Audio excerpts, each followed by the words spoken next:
Steve, how concerned are you about the prospects of this continued clash of course between China and the United States in what many in Washington say a new Cold War?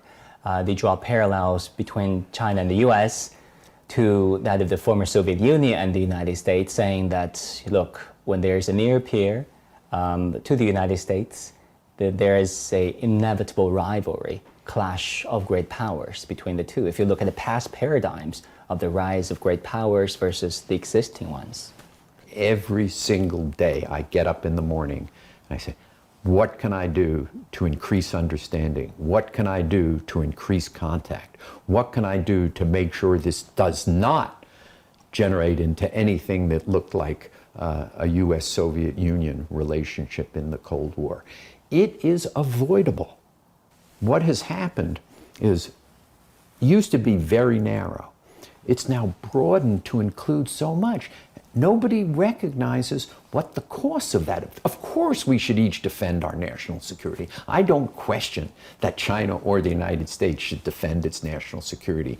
But what constitutes national security and what are the consequences of it for innovation, for inflation, for all these other things? So when we have these restrictions, so if China has to invent the same stuff as America does, think about the waste.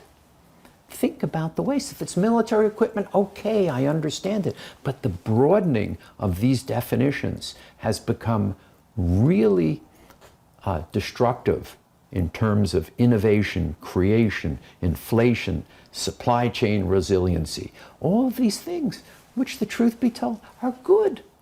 They're not bad.